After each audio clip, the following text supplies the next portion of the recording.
Hello students, how are you? I hope everything is fine. Yes, so let's continue the remaining part of the chapter, that is chemical bonding. So till last class we learned about the different type of concept कि कैसे bond बनता है, अगर bond बनेगा तो उसके क्या क्या टाइप होते हैं, एटसेट्रा एटसेट्रा, जैसे कि hybridisation, valence shell electron pair repulsion theory, molecular orbital theory, फिर हमने वहाँ पे एनर्जी का कॉन्सेप्ट भी देखा था. ठीक है, तो लास्ट पार्ट यहाँ पे इस चैप्टर का स्टार्ट करते हैं, दैट इज फजान रूल. ठीक है,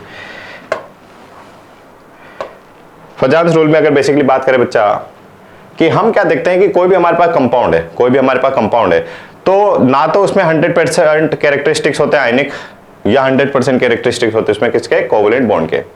जैसे कि आप दोनों बॉन्ड में अपने को डिफरेंस इतना तो अभी तक तो पता है कि कोवलेंट बॉन्ड कैसे बनता है, इलेक्ट्रॉन की शेयरिंग से.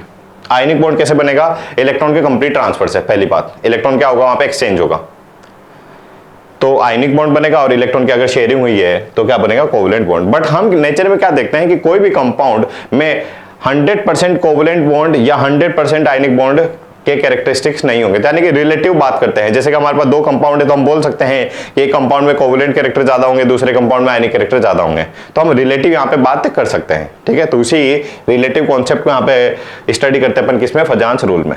ठीक है, सो Fajans rule to predict the nature of bond form, Fajan introduce some empirical rules. ठीक है, उन्हीं रूल्स को अपन यहाँ पे डिटेल में पढ़ना भी है. The following rules are useful to predict a bond with a more or less ionic character. या तो आप आयनिक कैरेक्टर को बता सकते हैं, और आयनिक कैरेक्टर और कोवलेंट कैरेक्टर एक दूसरे के क्या होते हैं, इनवर्सली प्रोपोर्शनल होते हैं. तो आप आयनिक कैरेक्टर निकाल लो और उसके जो भी रिलेशन आएंगे उसको हम इनवर्सली प्रोपोर्शनल कर देंगे किसके, कोवलेंट कैरेक्टर के बेसिस. ठीक है, जैसे यहाँ पे क्या क्या इफेक्ट होते हैं या क्या क्या रूल से बच्चा समझते हैं अभी. With increase in cationic size the ionic nature of the compound increases. कैसे होता है तो मैं एक्सप्लेन करता हूँ इसमें कुछ इस तरह से. देखो, फजान्स रूल कहीं ना कहीं बेस्ड है किस पे, पोलराइजेशन पे.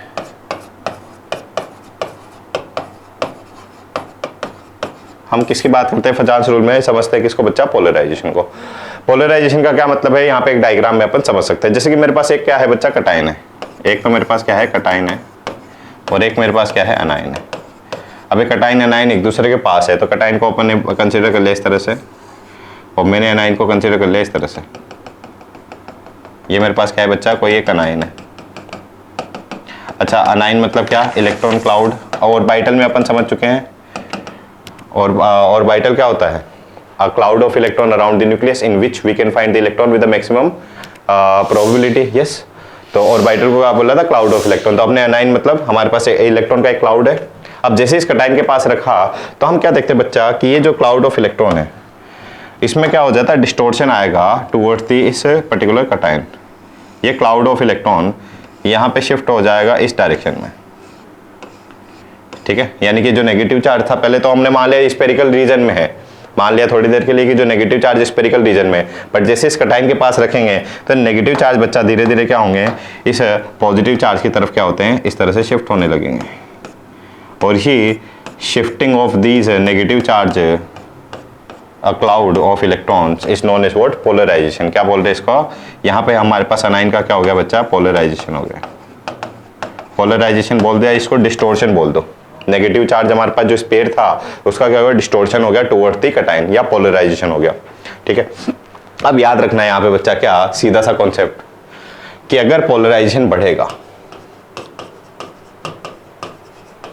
तो कोवलेंट कैरेक्टर बढ़ते हैं, कोवलेंट कैरेक्टरिस्टिक्स क्या होंगे, बढ़ेंगे, और आयनिक कैरेक्टरिस्टिक्स क्या होंगे, कम. आयनिक कैरेक्टरिस्टिक क्या होंगे बच्चा, कम होंगे. ठीक है, किसी भी कंपाउंड में अगर पोलराइजेशन बढ़ रहा है तो कोवलेंट कैरेक्टर बढ़ेंगे और आयनिक कैरेक्टर क्या होंगे, कम. ठीक है, इसी को कंटिन्यू आगे करते हैं. Just wait for a second.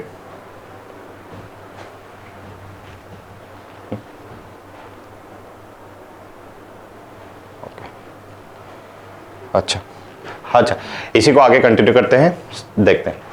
तो जो पोलराइजेशन है, अब ये पोलराइजेशन किनके फैक्टर पे डिपेंड करेगा, तो ये तो अपने को सीधा से याद रखना है कि पोलराइजेशन अगर बढ़ेगा तो कोवलेंट कैरेक्टर बढ़ेंगे, आयनिक कैरेक्टर क्या होंगे, कम. अब पोलराइजेशन को कौन कौन से फैक्टर इफेक्ट करेंगे उनको अपन समझ लेते हैं एक साथ. तो देखो, सबसे पहले बात करते हैं किसकी, साइज ऑफ कटाइन.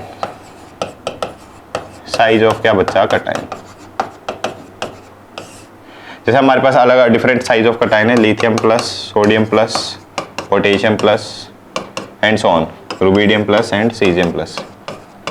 तो लेफ्ट टू राइट अगर हम टॉप टू बॉटम जा रहे हैं जनरली ना, अल्काइली मेटल है, तो जैसे जैसे टॉप टू बॉटम जाते हैं तो साइज क्या होता है, बढ़ता है। तो यहाँ पे कटाइन का साइज क्या हो रहा है बच्चा, बढ़ रहा है। अगर कटाइन का साइज बढ़ेगा तो यहाँ पे इलेक्ट्रॉन की जो डेंसिटी है, charge density, positive charge density, वो लगातार क्या हो रही है, कम। ठीक है, तो यहाँ पे देख सकते हैं कि जो कटाइन का साइज अगर यहाँ पे बढ़ रहा है तो ये जो चार्ज की डेंसिटी है वो क्या हो रही है बच्चा, कम। चार्ज डेंसिटी क्या होगी, कम। और याद रखना है क्या कि पॉजिटिव चार्ज की अगर डेंसिटी कम होगी तो पोलराइजेशन भी क्या होगा, कम। ठीक है, तो यानी क्या बोल सकते हैं क्या कि जैसे जैसे साइज बढ़ेगा कटाइन का वैसे वैसे पोलराइजेशन क्या होगा, कम। वैसे वैसे पोलराइजेशन क्या होगा, कम। तो ये अगर बढ़ेगा तो पोलराइजेशन क्या होगा, कम। पोलराइजेशन कम तो कोवेलेंट कैरेक्टर कम, कोवेलेंट कैरेक्टर कम तो आयनिक कैरेक्टर ज्यादा। जैसे इसका एग्जांपल भी ले लेते हैं यहीं पे। जैसे हमारे पास है LiCl, NaCl, KCl and so on, RbCl and CaCl। आपसे पूछा है सबसे ज्यादा आयनिक कैरेक्टर कहां पे होंगे, या आपसे पूछा है सबसे ज्यादा कोवेलेंट कैरेक्टर कहां पे होंगे। तो देखो इसमें जो अनाइन वाला पार्ट है बच्चा, सभी में से MaCl minus, Cl minus, Cl minus, Cl minus, Cl minus, तो इसको थोड़ी देर के लिए रिमूव कर देते हैं अपन, क्योंकि ये तो सभी में कॉमन है। ठीक है, तो इसको तो हटा देते हैं। तो हमारे पास इस कंपाउंड में तो क्या है, Li plus, Na plus and so on. अब अभी अभी अपन ने देखा कि जैसे जैसे साइज बढ़ेगा एटम का, अनाइन का, वैसे वैसे जो यहाँ पे पॉजिटिव चार्ज का जो डेंसिटी है वो क्या होगा, कम। और ये पॉजिटिव चार्ज का अगर डेंसिटी बच्चा कम होगा तो पोलराइजेशन भी क्या होगा, कम। यानी कि अगर इधर से इधर आप जा रहे हो तो पोलराइजेशन क्या होगा, कम। पोलराइजेशन अगर कम होगा तो कोवेलेंट कैरेक्टर भी क्या होंगे, कम। कोवेलेंट कैरेक्टर कम तो आयनिक कैरेक्टर क्या होंगे, ज्यादा। तो यहाँ पे ऐसा लिख सकते हैं कि कोवेलेंट कैरेक्टर तो लगातार क्या होते रहेंगे, कम। अगर पूछा जाता है हमसे आयनिक कैरेक्टर, तो आयनिक कैरेक्टर लगातार बढ़ेंगे। सबसे ज्यादा आयनिक कौन सा होगा, CaCl तो आयनिक होगा, और ये वाला LiCl सबसे ज्यादा कोवेलेंट होगा, क्योंकि रिलेटिव बात कर रहे हैं अपन। हमने अभी अभी क्या देखा कि कोई भी किसी भी पर्टिकुलर बॉन्ड को आप 100% ना तो आयनिक बोलेंगे ना 100% उसको कोवेलेंट बोलेंगे।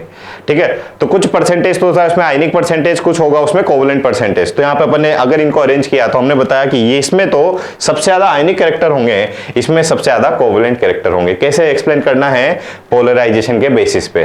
ठीक है, पोलराइजेशन के बेसिस पे कैसे एक्सप्लेन करोगे कि अगर पोलराइजेशन ज्यादा तो कोवेलेंट कैरेक्टर ज्यादा, कोवेलेंट कैरेक्टर ज्यादा तो आयनिक कैरेक्टर क्या बच्चा, कम। ठीक है, तो फर्स्ट केस हो गया साइज ऑफ कटाइन। दूसरा यहां पे केस ले लेते हैं, कौन सा, size of anion. Second case है पोलराइजेशन में बच्चा, साइज ऑफ अनाइन। तो याद रखेंगे क्या कि साइज ऑफ अनाइन बढ़ेगा तो पोलराइजेशन बढ़ेगा। अगर पोलराइजेशन बढ़ेगा तो ऑब्वियसली कोवेलेंट कैरेक्टर बढ़ेंगे, कोवेलेंट कैरेक्टर बढ़ेंगे तो ऑब्वियसली आयनिक कैरेक्टर क्या होंगे, कम।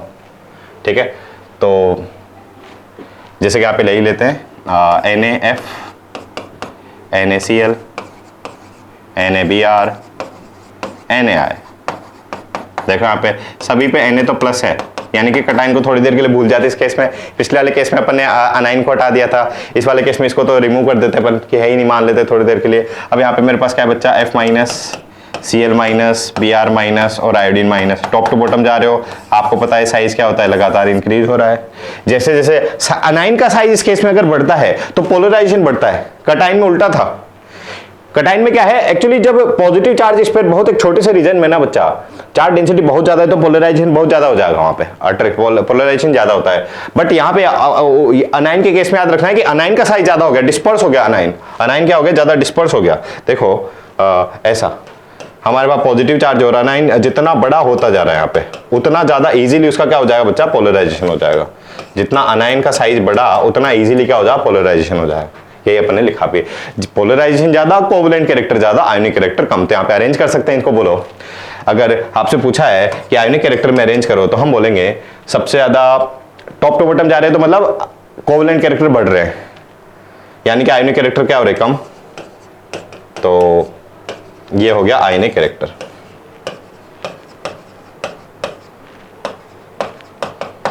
या कोवेलेंट कैरेक्टर में पूछा है तो जस्ट इसको रिवर्स करके लिख देंगे अपन। ठीक है, तो दो फैक्टर्स अपन ने देख लिए, साइज ऑफ कटाइन, दूसरा साइज ऑफ अनाइन। बात कर लेते हैं third factor, that is charge. Third factor है हमारे पास बच्चा क्या, चार्ज। ठीक है, अब कटाइन पे चार्ज हो कि एनाइन पे चार्ज हो, दोनों ही केस में कटाइन का चार्ज हो कि एनाइन का चार्ज हो, डायरेक्टली प्रोपोर्शनल होगा क्या पोलराइजेशन पे। अब पोलराइजेशन डायरेक्टली प्रोपोर्शनल होता है कोवेलेंट कैरेक्टर के, और covalent character directly inversely proportional होता है किसके, आयनिक कैरेक्टर के। ठीक है, तो ये तो डायरेक्ट याद रख सकते हैं कि जैसे जैसे चार्ज बढ़ रहा है वैसे वैसे पोलराइजेशन बढ़ेगा, पोलराइजेशन बढ़ेगा तो कोवेलेंट कैरेक्टर बढ़ेंगे। ठीक है बच्चे, जैसे इसका एग्जांपल ले लेते हैं अपन। मेरे पास है क्या Na2O, फिर मेरे पास क्या है MgO, फिर क्या है मेरे पास Al2O3।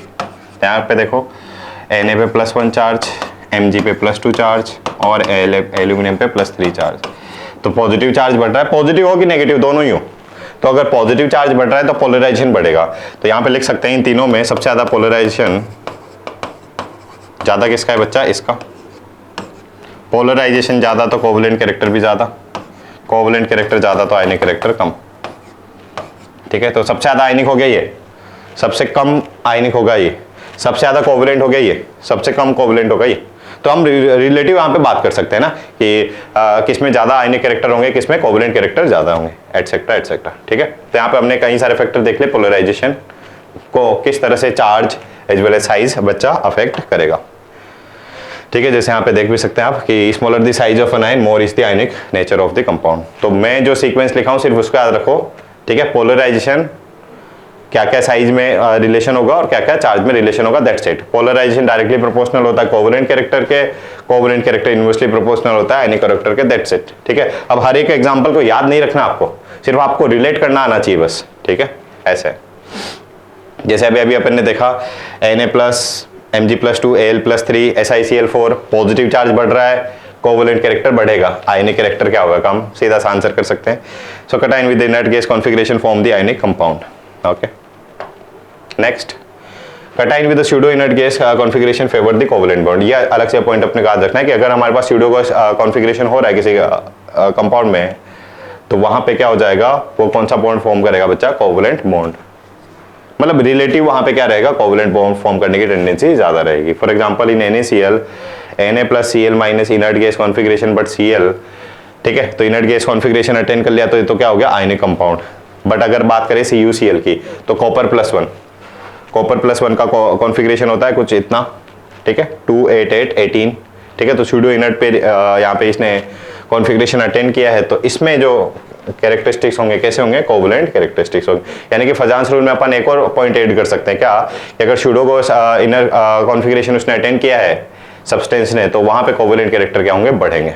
ठीक है, नेक्स्ट कुछ क्वेश्चन यहाँ पे कर लेते हैं। According to Fajans rule the covalent character is more favourable in large cation की अनाइन। तो बोलो लार्ज कटाइन हो यस कि नो। कटाइन तो होना चाहिए छोटा, अनाइन क्या होना चाहिए, बड़ा। तो बात कर लेंगे क्या, स्मॉल तो कटाइन और अनाइन क्या होना चाहिए, बड़ा। जितना छोटा कटाइन होगा उतना ज्यादा पोलराइजेशन पावर बढ़ेगी, उसको बोलते हैं पोलराइजिंग पावर, पोलराइजेशन पावर। तो जितना साइज छोटा होता है कटाइन का उतना चार्ज डेंसिटी ज्यादा होती है, चार्ज डेंसिटी ज्यादा उतना ज्यादा इलेक्ट्रॉन को अट्रैक्ट करेगा, पोलराइजेशन ज्यादा।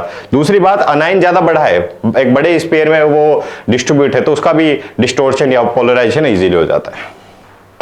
Next, ionic nature of the bond is a lowest.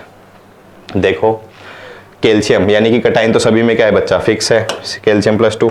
कटाइन तो सभी में क्या है, ये है। तो इनको कटाइन की तो बात ही नहीं करते हैं। अब इनको अरेंज कर लेते हैं अपन थोड़ी देर के लिए, F- Cl- Br- आयोडीन-। बताओ साइज क्या हो रहा है अनाइन का, सबसे बड़ा साइज इसमें है, सबसे बड़ा साइज इसमें, सबसे ज्यादा पोलराइजेशन होगा इसका, सबसे ज्यादा पोलराइजेशन, सबसे ज्यादा कोवेलेंट कैरेक्टर, सबसे ज्यादा कोवेलेंट कैरेक्टर, सबसे कम आयनिक कैरेक्टर। तो आयनिक कैरेक्टर यही आ गया आंसर, Ca2। ठीक है, आसान सा क्वेश्चन है, कॉन्सेप्ट है। Ionic nature same, AgF, AgCl, AgBr, AgI, जो भी अभी अपन ने देखा था। सबसे ज्यादा आयनिक कैरेक्टर कहाँ पे होंगे, AgF में, सबसे छोटा अनाइन है। ठीक है, जो भी अभी सेकंड क्वेश्चन बोला है उसका रिवर्स कर दो बस।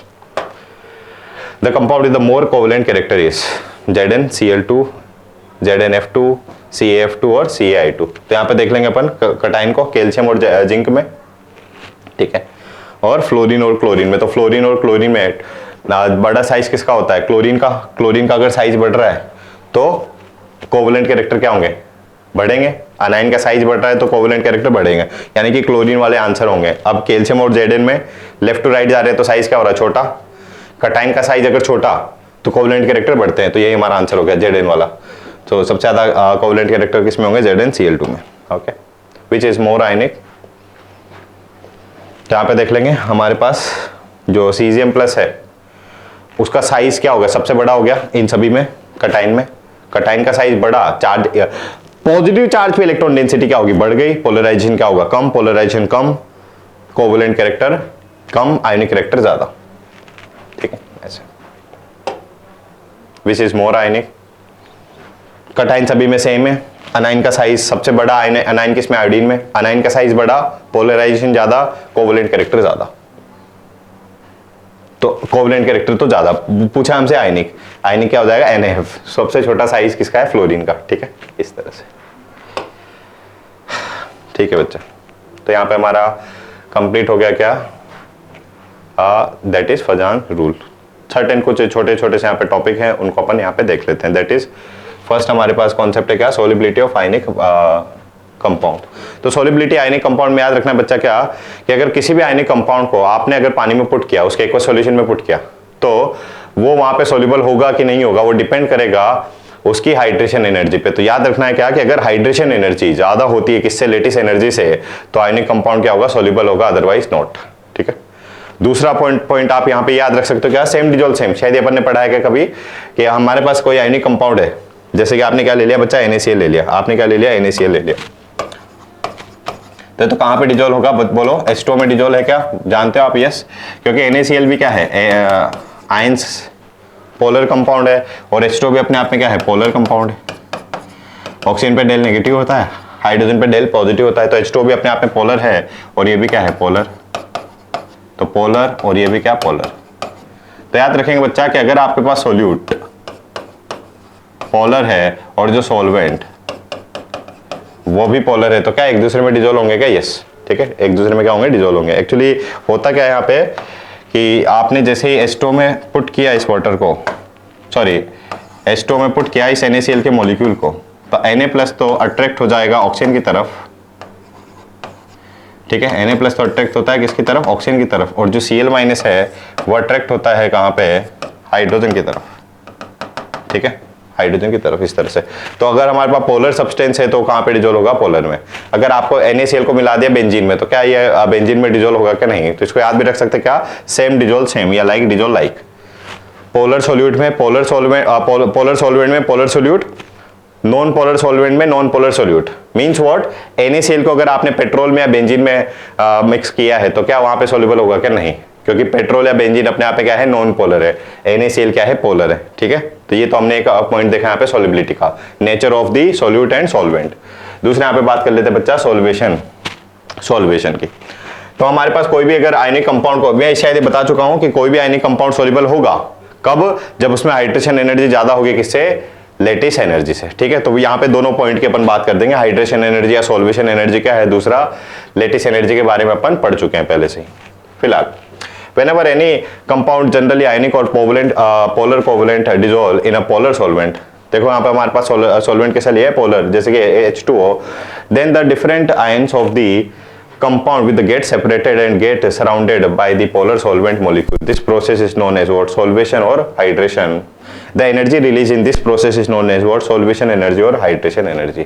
तो जैसे ही ये H2O molecule, अभी अपन ने लिखा था कि ये जो H2O मॉलिक्यूल्स इन Na+ या Cl- को सराउंड करेगा। ठीक है, सराउंड कैसे करेगा, अच्छा यहाँ पे डायग्राम गिवन है नेक्स्ट स्लाइड में। ठीक है, तो यहाँ पे एक मॉलिक्यूल तो देख ही सकते हैं ना आप, ये जो एक H2O का मॉलिक्यूल था इसने इसको सराउंड कर लिया। तो सराउंडिंग जैसे ही होती है यहाँ पे, तो इसको बोलते हैं हाइड्रेशन या सॉल्वेशन। और यहाँ पे सर्टेन एनर्जी क्या होती है बच्चा, रिलीज होती है। इस एनर्जी को क्या बोलेंगे, हाइड्रेशन एनर्जी। ठीक है, अच्छा। This ionic compound will be soluble only if the solvation energy or hydration energy is the more the lattice energy। ये तो याद ही रखना है अपने को। Okay, point next. जैसे कि सराउंड कैसे करता है, यहाँ पे डायग्राम गिवन है। देखो यहाँ पे हमने जैसे NaCl को पुट किया, हमने NaCl को पुट किया कहाँ पे, पानी में। तो जो बच्चा पानी में पॉजिटिव चार्ज वाला एक हेड और टेल की बात कर सकते हैं, ऐसा जैसे कि हमारे पास H2 मॉलिक्यूल है, तो ऑक्सीजन पे तो डेल नेगेटिव होता है, हाइड्रोजन पे डेल पॉजिटिव होता है। ठीक है, तो क्या इसको मैं नेगेटिव पॉजिटिव चार्ज वाला है कि थोड़ी देर के लिए इस तरह का इस सिस्टम मान सकते हैं, नेगेटिव चार्ज और पॉजिटिव चार्ज वाला। तो ये हमारे पास H2O के मॉलिक्यूल है। तो जो सोडियम है वो तो किसको अट्रैक्ट करेगा, बोलो खुद से आप, नेगेटिव चार्ज स्पीसीज को, नेगेटिव चार्ज वाले पार्ट को H2O के, मतलब ऑक्सीजन, ऐसे कुछ रहेगा। ऑक्सीजन का डेल नेगेटिव तो रहेगा सोडियम की तरफ, और जो H2O का जो हाइड्रोजन वाला सिरा है ये वाला, ये रहेगा कहां पे, क्लोरीन की तरफ। उल्टा लिख दिया ना इसने, अच्छा हाँ, Cl पे कौन सा रहेगा बच्चा, प्लस वाला, ये plus plus plus plus plus V plus plus, और ये कौन सा रहेगा, माइनस वाला बाहर रहेगा इधर। ठीक है,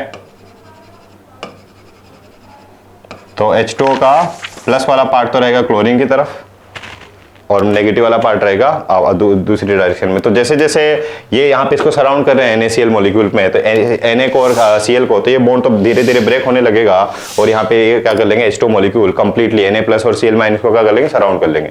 during this process certain energies release known as what, hydration energy. अब यहाँ पे खुद से देखो ना, ये कहीं ना कहीं इस अट्रैक्शन को ब्रेक कर रहे हैं, जैसे ब्रेक हो रहे तो एक दूसरे से दूर जा रहे हैं, मतलब यहाँ पे क्या होगा, सोल्यूबल हो गया। तो कहीं ना कहीं ब्रेक होना यहाँ पे नेसेसरी है। ठीक है, और इसके लिए अपने को एक कंडीशन याद रखनी है क्या, कि ब्रेक तब होगा जब हमारे पास जो रिलीज हाइड्रेशन एनर्जी है, जब हमारे पास जो रिलीज सॉल्वेशन एनर्जी या हाइड्रेशन एनर्जी वो किससे ज्यादा होनी चाहिए, लेटिस एनर्जी से, तो ये ब्रेक हो जाएगा, अदरवाइज नहीं होगा बच्चा। ठीक है, अब यहाँ पे सॉल्वेशन एनर्जी हाइड्रेशन एनर्जी को आप कैसे देख लेते हो, तो देख लेंगे अपन इसके बेसिस पे कि अगर आपके पास कटाइन और अनाइन पे जितना ज्यादा चार्ज है, ज्यादा चार्ज उतना ज्यादा वहां पे अट्रैक्शन रहेगा। ऑब्वियसली समझ भी सकते हैं ना आप, है पॉजिटिव चार्ज ज्यादा, इलेक्ट्रोस्टैटिक फोर्स भी क्या रहेगा ज्यादा। इलेक्ट्रोस्टैटिक फोर्स का फॉर्मूला क्या होता है, K Q1 तो अगर हमारे पास चार्ज ही ज्यादा, बहुत ज्यादा अट्रैक्शन फोर्स रहेगा, बहुत ज्यादा अट्रैक्शन फोर्स रहेगा, तो वहां पे सॉल्वेशन एनर्जी उसकी क्या हो जाएगी, ज्यादा। नेक्स्ट, अगर वहां पे रेडियस डिफरेंस इस तरह से चेंज हो रहा है, R1/R प्लस 1/R माइनस, तो इसके क्या होता है, वो इनवर्सली प्रोपोर्शनल रहेगा। ठीक है बच्चे, नेक्स्ट, जैसे कि greater the polarity greater will be the epsilon not epsilon R। ठीक है, और जैसे जैसे यहाँ पे इसको बोलते हैं डाइलेक्ट्रिक कांस्टेंट, क्या बोलते हैं बच्चे इसको, ER को डाइलेक्ट्रिक कांस्टेंट। तो जितना ज्यादा डाइलेक्ट्रिक कांस्टेंट उतना ज्यादा हमारे पास सॉल्वेंट क्या है, पोलर है। ठीक है, जैसे कि यहाँ पे देखो सबसे ज्यादा पोलर इनमें है H2O, फिर मिथाइल एल्कोहल, फिर इथेनॉल और बेंजीन। ठीक है, ये बेंजीन में सबसे कम polar. Now application of hydration energy, size of the hydration ion, greater is the hydration of ion greater will be the hydrated radius. Lithium का जो हाइड्रेशन होगा ज्यादा होगा किससे, सोडियम से। याद रखना कैसे, कि हमारे पास कटाइन का साइज बहुत छोटा है, जैसे कि लिथियम और सोडियम में अगर बात करें, कटाइन का साइज छोटा है। कटाइन का साइज अपन पोलराइजेशन में भी देखे थे, कटाइन का साइज छोटा तो चार्ज डेंसिटी बहुत ज्यादा होगी, जो पॉजिटिव चार्ज की डेंसिटी बहुत ज्यादा होगी। चार्ज डेंसिटी बहुत ज्यादा होगी तो कई सारे H2O मॉलिक्यूल को अपने पास में क्या करेगा बच्चा, अट्रैक्ट करेगा। यहाँ पे कटाइन का साइज छोटा, चार्ज डेंसिटी बहुत ज्यादा, तो कई सारे H2O मॉलिक्यूल को अपनी तरफ अट्रैक्ट कर लेता है। ऐसा है, जितना ज्यादा अट्रैक्शन होगा उतना ज्यादा हाइड्रेशन बोल रहे हैं यहाँ पे। ठीक है, तो यहाँ पे देख सकते हैं लिथियम और सोडियम में ज्यादा हाइड्रेशन किसका होगा बच्चा, लिथियम का। ज्यादा हाइड्रेशन मतलब यहाँ पे हाइड्रेटेड जो रेडियस होगी ज्यादा हो जाएगी इसकी, तो साइज तो इसका छोटा है, कई सारे H2O मॉलिक्यूल को इसने पास में ले आया, तो यहाँ पे जो हाइड्रेट रेडियस है H2O के साथ वो क्या हो जाएगी, ओवरऑल ज्यादा हो जाएगी। और एक यही एक रीजन है इसका, जो हाइड्रेटेड रेडियस ज्यादा होता है इसीलिए इसका मोबिलिटी क्या होता है, कम। मोबिलिटी कम होता है, इसीलिए यहाँ पे अगर हम कंडक्टेंस की बात करें, इलेक्ट्रिकल कंडक्टेंस की, तो लिथियम आयन का जो कंडक्टेंस है वो क्या हो जाएगा बच्चा, कम हो जाएगा। ठीक है, ऐसे जैसे कि मोबिलिटी की बात कर ली है अपन ने कि साइज बहुत छोटा, तो कई सारे चार्ज डेंसिटी बहुत ज्यादा, चार्ज डेंसिटी बहुत ज्यादा मतलब क्या, हाइड्रेशन ज्यादा होगा। हाइड्रेशन ज्यादा मतलब क्या, कि कई सारे H2O मॉलिक्यूल को उसने कंबाइन किया हुआ है, मतलब कई सारे H2O मॉलिक्यूल उसको सराउंड कर लिए। साइज बढ़ गया, साइज बढ़ गया तो मोबिलिटी क्या हो जाएगी उसकी, कम। मोबिलिटी कम तो उसका इलेक्ट्रिकल कंडक्टेंस भी क्या हो जाएगा, कम। How to decide solubility, now we have a lattice energy. देखो लेटिस एनर्जी का फॉर्मूला होता है ये 1/R प्लस R माइनस, और सॉल्युबिलिटी जो सॉल्वेशन एनर्जी उसका फॉर्मूला रहेगा 1/R plus 1 plus 1/R minus. ठीक है, तो यहाँ पे भी कहीं ना कहीं देखें कि रेडियस डिफरेंस की बात करें, यहाँ पे भी कहीं ना कहीं देखें तो रेडियस के क्या है, इनवर्सली प्रोपोर्शनल है, ठीक है। Now from these two equation it can be mathematically prove that if the difference between the radius of cation and anion is large then the solvation energy will be dominate, and if the radius are comparable और the difference is very small then the lattice energy will dominate. हमें याद रखना है क्या बच्चा, कि अगर हमारे पास साइज डिफरेंस कटाइन एनाइन का बहुत ज्यादा है, साइज डिफरेंस अगर कटाइन एनाइन का क्या है, बहुत ज्यादा है, तो वहां पे सॉल्वेशन एनर्जी क्या होगा, डोमिनेट करेगा, ठीक है। और साइज कंपेरेबल सेम है तो फिर वहां पे लेटिस एनर्जी क्या करेगा, डोमिनेट करेगा, ठीक है। Greater is the difference between radii, greater will be the solubility, ठीक है। इतना सा कॉन्सेप्ट अपने को याद रखना है। जैसे यहाँ पे कुछ एग्जाम्पल भी दिए हुए हैं, देखो CISF सीजियम फ्लोरीन के साथ कनेक्टेड है, क्लोरीन के साथ, ब्रोमीन के साथ, आयोडीन के साथ।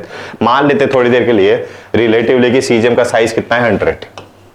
अच्छा, टॉप टू बॉटम जाते हो तो हेलोजन का साइज बढ़ता है, तो फ्लोरीन का मान लिया 10 है, क्लोरीन का 20 है, इस तरह से। यहाँ पे देखो अगर लेटिस एनर्जी को लिखना है तो लेटिस एनर्जी क्या हो जाए, 1 रेडियस ऑफ कटाइन एनाइन, तो 100 + 10 110 एंड सो ऑन।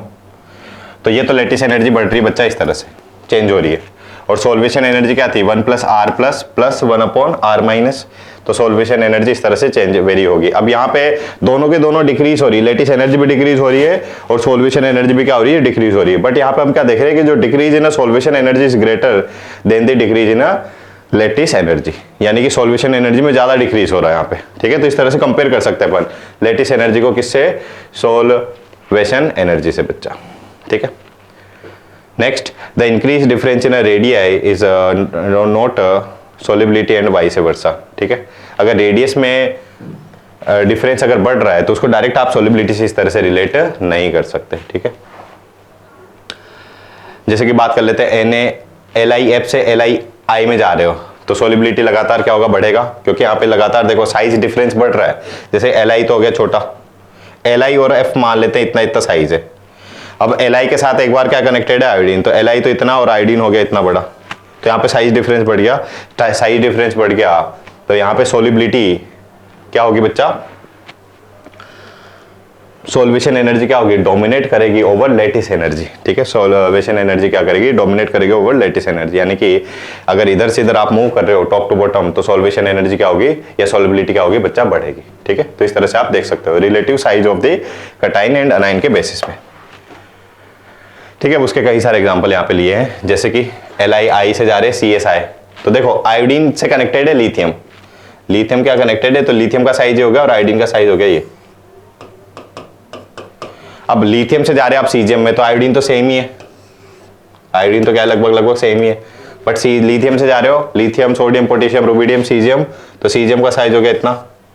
तो यहाँ पे देखो इस केस में उल्टा हो गया, क्या यहाँ पे साइज डिफरेंस पहले ज्यादा है, यहाँ पे साइज डिफरेंस क्या है, कम, साइज डिफरेंस ज्यादा तो सोलिबिलिटी ज्यादा, तो यहाँ पे सोलिबिलिटी ज्यादा और यहाँ पे लेटिस एनर्जी ज्यादा, सोलिबिलिटी ज्यादा तो सोलिबिलिटी टॉप टू बॉटम आओगे तो सोलिबिलिटी क्या होगी, कम, ठीक है। इस तरह से हम सोलिबिलिटी और लेटिस एनर्जी पे बच्चा कमेंट कर सकते हैं, okay. Next, fact about the solubility in H2O, जैसे कि कुछ फैक्ट यहाँ पे याद रख सकते हैं अपन, all the alkali salt of NH4+ alkali metal are soluble except lithium, carbonate, hydride, ठीक है, phosphate. All the NO3-, ClO4-, CH3CO- are soluble. Obviously charge species पे तो क्या रहेगा, पोलर सॉल्वेंट में क्या रहेगा, सोल्यूबल रहेगा, याद नहीं रखेंगे तो भी चलेगा। Sulphides of the NH4+ alkali metal और अल्काइल earth metal are soluble, whereas sulphate of all elements are soluble except beryllium, strontium, calcium and lead, ठीक है। ये फैक्ट अपने को याद रखना है। Hydrides of NH4+ alkali metal and BaOH twice are soluble whereas rest are insoluble, ठीक है। Halides are generally soluble except AgCl, ये व्हाइट होता है, ये पेल येलो, ये येलो, और ये क्या होता है, ये भी येलो कलर का होगा। यहाँ पे एक्चुअली इसका कलर भी अपन एक्सप्लेन कर देते हैं किस पे, फजांस रूल के बेसिस पे, याद आ रहा है किसी को। AgCl में तो Cl का साइज छोटा है, Br का साइज बड़ा है, अनाइन बढ़ रहा है, पोलराइजेशन ज्यादा होगा, डिस्टोर्शन ज्यादा है, वहां पे अपने को कुछ कलर विजिबल होगा, ठीक है,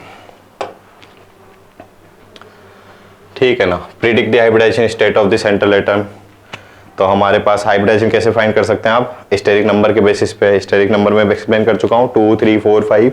स्टेरिक नंबर कैसे कैसे फाइंड करते हैं बच्चा, number of sigma bond plus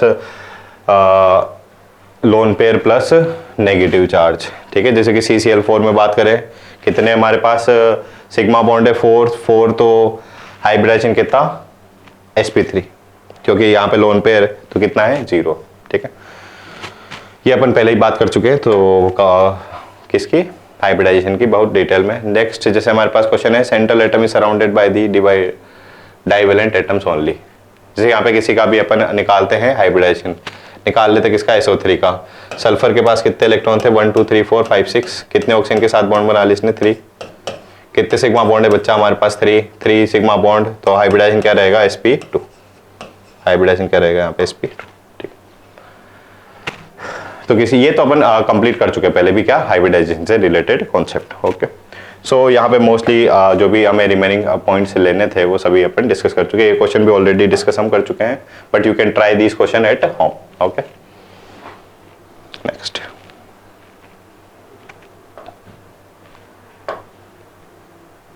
अच्छा, ये भी अपन देख चुके हैं। यहाँ पे डाइपोल मोमेंट से भी रिलेटेड बच्चा अच्छे क्वेश्चन पूछ लेते हैं आजकल, कि जैसे कि हमारे पास कोई लीनियर कंपाउंड है और वहां पे क्या है, सिमेट्री है, तो वहां पे डाइपोल मोमेंट कितना हो जाएगा, 0 हो जाएगा। ठीक है, but it can B non zero also. अगर हमारे पास जो डिफरेंट एंड पे, सिमेट्री में एक वर्ड यूज किया था कि लीनियर है बट कैसे होनी चाहिए, सिमेट्री होनी चाहिए, तो 0 है। और अगर नॉन सिमेट्री तो क्या हो जाएगा, नॉन जीरो हो जाएगा। ठीक है, लीनियर अगर बेंट है तो can be non zero. Obviously linear bent का तो आपने स्ट्रक्चर ही देखा होगा, जैसे H2 हो गया, तो लीनियर कैसा हो गया, बेंट शेप में हो गया, तो यहाँ पे डाइपोल मोमेंट इसका है, yes. So application of dipole moment याद रख सकते हैं क्या, अच्छा इसमें एक फॉर्मूला याद रखेंगे बच्चा, क्या, ये वाला, कि परसेंटेज आयनिक कैरेक्टर हम बता सकते हैं on the basis of what, dipole moment. तो observe dipole moment upon dipole moment for 100% ionic compound multiply by 100, यानी कि ऑब्जर्व अपॉन आयनिक कंपाउंड का डाइपोल मोमेंट क्या रहेगा। इन दोनों का जब रेशियो लेंगे तो इसी से क्या निकाल सकते हैं अपन, percentage ionic character. Dipole moment कैसे निकालते हैं अपन पढ़ चुके हैं। ठीक है, कोवलेंट बॉन्ड की जब अपन ने सर्टेन प्रॉपर्टीज देखी थी, ठीक है, तो वहां पे यहाँ पे हमारा चैप्टर ये कंप्लीट हो चुका है, दैट इज केमिकल बॉन्डिंग। तो केमिकल बॉन्डिंग को बहुत शॉर्ट में मैं समराइज कर देता हूँ, क्या क्या अपन ने पढ़ा है। तो केमिकल बॉन्डिंग में बेसा हमने डिफरेंट थ्योरीज का स्टडी किया है। बहुत शॉर्ट में अगर बात करें तो हमने देखा केमिकल बॉन्ड क्यों बनते हैं, कैसे बनता है। पहला तो क्यों हमने पूछा कि केमिकल बॉन्ड बनेगा, क्यों बनता है, तो कैसे बनेगा। अगर वो बन गया तो वहां पे उसके क्या क्या डिफरेंट टाइप होते हैं, किस किस तरह से वो बन सकता है। ठीक है, और फिर हमने यहाँ पे देखा उसकी सर्टेन प्रॉपर्टीज, जैसे कि अपन ने बात कर लिया dipole moment etcetera etcetera. Type में मैंने बात कर लिया, आयनिक बॉन्ड होता है, क्या होता है, कुछ कोवलेंट बॉन्ड होता है। ठीक है, कैसे कैसे बनता है, यहाँ पे अपन ने डिफरेंट थ्योरी देखी, VCPR theory, hybridisation concept, molecular orbital theory, Lewis concept etcetera etcetera. ठीक है, तो इसी सीक्वेंस में आप पढ़े भी सही इसको, जो भी हमने सीक्वेंस यहाँ पे लिया है। ठीक है, और जो भी टॉपिक, कोई भी एक छोटा सा टॉपिक उठाइए, जैसे कि कोई भी एक लेक्चर आपने उठाया, वीडियो लेक्चर, तो उससे रिलेटेड क्वेश्चन सॉल्व करेंगे अपन। ठीक है, दोनों एग्जाम के आप सॉल्व कर सकते हैं, नीट के भी, जेईई के, तो आपको एक ओवरऑल आइडिया लग जाएगा कि कॉम्पिटिटिव एग्जाम में किस तरह के क्वेश्चन पूछे जा रहे हैं। ठीक है, और दूसरा एनसीईआरटी में जो थ्योरी की बने बच्चा, उसका मल्टीपल टाइम आप रिवाइज करेंगे। ठीक है, क्योंकि एनसीईआरटी में तो कई बार डायरेक्ट क्वेश्चन पूछा हुआ है, लाइन बाय लाइन। ठीक है, सो वो भी इंपॉर्टेंट है।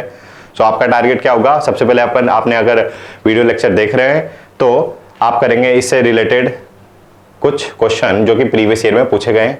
उसके बाद आप एनसीईआरटी का थ्योरी रीड करेंगे। ठीक है, उसमें कुछ एक्स्ट्रा अपने को फैक्ट दिख रहा है तो वो भी अपनी नोट्स कॉपी में अपन लिख लेंगे। ठीक है, सो यहाँ पे हमारा चैप्टर कंप्लीट हो गया, that is chemical bonding. Next class में अपन नेक्स्ट चैप्टर के साथ मिलते हैं।